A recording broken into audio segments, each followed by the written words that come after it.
Welcome back to my course on life writing and autoethnography. In our last video, we explored the genres and some of the basic aspects of life writing. In this video, we're going to delve into some of the details about the content of life writing, and this is an introduction to understanding what makes up a life story. So let's start with a quick exercise. If I was to ask you to tell me who you are, what would you say? So I'd like you to stop the video, take a few minutes, let's say 3 to 5 minutes, to write out your answer to this question. Who are you?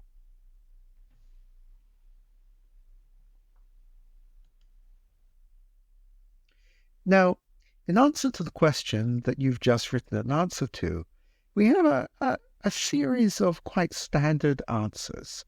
And you might want to look at your own writing and see which one you fit into. So some people just give you a list of identity categories, such as my name is so-and-so, I was born in so-and-so, I'm so many years old, my nationality is this, I use pronouns, and there could be a lot of other pieces to it. But basically, the answer to the question is, who am I, is I fit into a series of categories. Some people tell you about personality traits. I'm hardworking, I'm shy, things that deal with not so much the categories, but how they perceive themselves in terms of their personality and the things they value about themselves. Some people state their goals in life, such as, I'm going to be a famous writer, I'm going to be a social activist, or whatever. I'm going to be a professor of literacy, whatever it happens to be. Some people, when you ask them the question, who are you, start telling you a story. They give you an anecdote which sort of encapsulates who they are. So consider this, for instance. I was in the army, and one day while we were deployed in Iraq, a woman dressed in black walked up to a roadblock with my friends were guarding. My commanding officer told me to shoot her, and I could not. She blew herself up, and 2 friends of mine were killed, and I'm still there on that day. So this anecdote sort of captures the nature of who this person is. And some people tell you a story about their life, including a lot of different experiences. I was born in London just before the Second World War. My father went off to war when I was 4 and didn't return till I was 12. I grew up during the Blitz in London. After the war, I met a man at a party who became my husband. We got married, and so on and so forth. So let's start this entry into what life stories are with a few simple aspects of it. So a simple definition of a life story. A life story integrates the remembered events, feelings, beliefs, and intentions of a person, organized in time, with the aim of providing an explicit and implicit self-definition in answer to the question, who am I? So you might want to look at the writing you just did and see the way in which you have answered the question, who am I?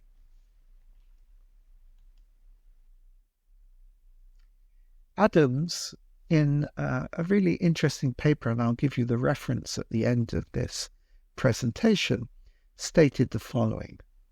Life stories are based on biographical fact, but they go considerably beyond the facts as people selectively appropriate aspects of their experience and imaginatively construe both past and future to construct stories that make sense to them and to their audiences, that vivify and integrate life and make it more or less meaningful. In an earlier video, I pointed out that I don't find many life stories particularly trustworthy. And here we have a few aspects which explain why I don't find them so trustworthy. So let's look at some basic principles here. So first of all, individuals are trying to make sense of their lives by, and this is the important piece, constructing narratives. It's not that these narratives exist by themselves, it's that you actively go out and construct them. The life stories that we tell are partial and selective in terms of the full set of experiences that person might have. You never tell the full set of experiences. You probably can't tell the full set of experiences. So you pick and choose which experiences you focus on. Life stories aim to integrate dispersed experiences and to help a person find meaning in their existence. So you're telling the story in order to make meaning to yourself. Life stories are presented to explain oneself to others. So you also tell stories to other people so that they will understand you in the way that you want to be understood. And life stories are an attempt to make meaning of the world a person lives in. Adams points out the following. Life stories are psychosocial constructs co-authored by the person himself or herself and the cultural context within which that person's life is embedded and given meaning. In other words, this is not just you constructing your story. It's you constructing your story within the very powerful discursive context of the culture, society that you live in.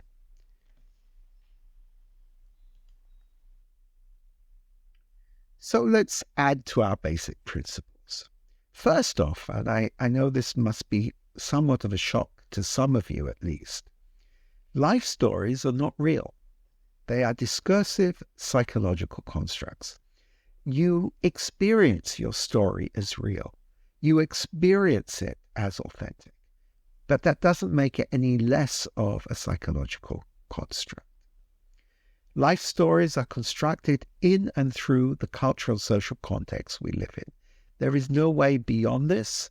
We grow up, we acquire meaning through the places we are in, and this helps us form the meanings we make about ourselves. Not only that, your life story was not written only by you. Life stories are co-authored by parents, relatives, nation states, educational and religious entities, and social and cultural discourses. Each one of these informs the way you see yourself. It has made you into the psychological construct of the life story that you believe in. It's interesting that life stories are dynamic and change over time and context. You have told your life story in different ways to different people with different foci at each point at which you're telling your story. This doesn't make you a liar. This is just an aspect of the discursive psychological construct that a story is. And life stories make sense within specific cultural contexts.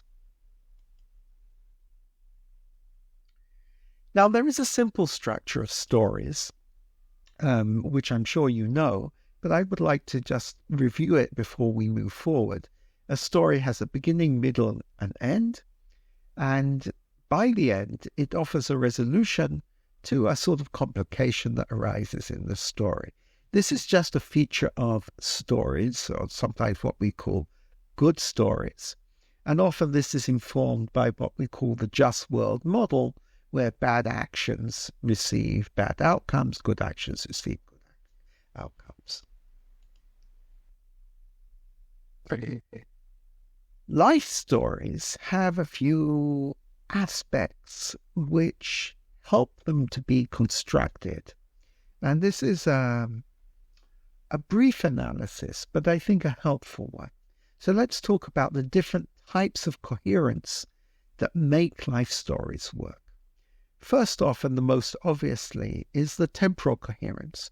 We integrate different events over a period of consecutive time. This happened when I was a child, this happened when I was a teenager, this happened when I was in college, and so on. So we have a sense of a story developing in time. Biographical coherence. The presented events are reported in relation to cultural norms of when things are supposed to happen. Let me give you a simple example of this. There are cultures where getting married happens at a younger age than in other cultures, where you're expected to get married in some cultures and not in others. So at certain periods of time, you might say, well, I got married, and that makes sense because of the nature of the cultural context which in that appears. Then we have causal coherence. So events which happened earlier, we see as preceding and leading to events which happen later. And finally, we have thematic coherence. We often search for a principle or a theme that integrates all the events that we have about my life story so that I can understand what actually happened in my life. So let's look at an example of a life story. And I've color-coded this particular life story. So first, let me give you the components, and then I'll actually read it to you. So for biographical coherence, we have things like, as a child, I did so-and-so. After high school, I did so-and-so. After graduation, I did so-and-so. When I returned to the US, I did so-and-so. And now in the 60s, I do so-and-so. Of course, we also have temporal coherence here. So we're specifying the time, and then we're thinking about what makes sense when you were at that age in that particular context. Then we have causal coherence, marked here in green. So I worked odd jobs to save for college. Then I went to college. After I went to college, I went to the Peace Corps, and I helped teach English. And then I had my PhD, and so on. And finally, we have thematic coherence, where you try and bring all the things together. So I'm still the small town boy, but I'm a world traveler, an educator, and an author. So you see how these pieces come together. Now let me read you the whole of this story, and you can see how this works as a life story. I was born and raised in a small town in Ohio. I always had big dreams. As a child, I spent hours reading about distant lands and ancient civilizations, and I knew I wanted to explore the world. After high school, I worked odd jobs to save money for college. I was the first in my family to attend university, studying anthropology at Ohio State. My passion for learning about different cultures grew stronger. After graduation, I joined the Peace Corps and was sent to a remote village in Africa. There I helped build schools and taught English to children. The experience was challenging but incredibly rewarding. When I returned to the US, I decided to pursue a career in academia. I earned my PhD in anthropology and became a professor inspiring students with tales of adventure and discovery. Now in my 60s, I have visited over 50 countries and written numerous books about my experiences. I'm still that small town boy with big dreams. But now I am also a world traveler, an educator, and author. My life story is a testament to the power of dreams, determination, and pursuit of knowledge. As you can see, a very coherent life story.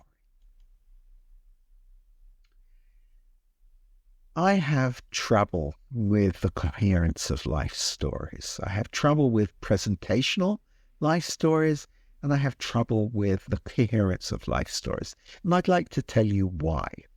So, this is my concern. Every story we tell has a purpose and a communicative intention that is shaped by the cultural context, even the stories we tell about ourselves. In other words, stories are dependent on the context that they are told in and change in relation to the social forces we present. In other words, we tell multiple stories about our life, so we might be at any given time coherent, but between stories we might not be coherent at all. And this is a perfectly natural thing to do, but it does say something about the way we are constructing life stories. My second concern is deeper, I think. Life can be random and without causes. In other words, things happen, and we impose a causality on life experiences, But sometimes things just happen. They are random. Or the causality is so distant from anything I have control over or any meaning that is tied to it that it's difficult. But we as human beings like to impose causality on the randomness of life. We do not do well with randomness. And as human beings, we are meaning makers. And so we impose causality. Far more things happen in life than those we remember or report. In other words, our life stories are always highly selective. And we represent a set of choices implicitly or explicitly that we feel are relevant, but we've forgotten all the other things that are going on here. So there's a lot more in your life than the things that you just immediately remember. Another concern I have, and I think this is very difficult for most human beings, our experiences do not come with ready-made emotions or explanations. They just happen. We tend to feel like we should know what we're feeling, like we know what it means, like we know what happened.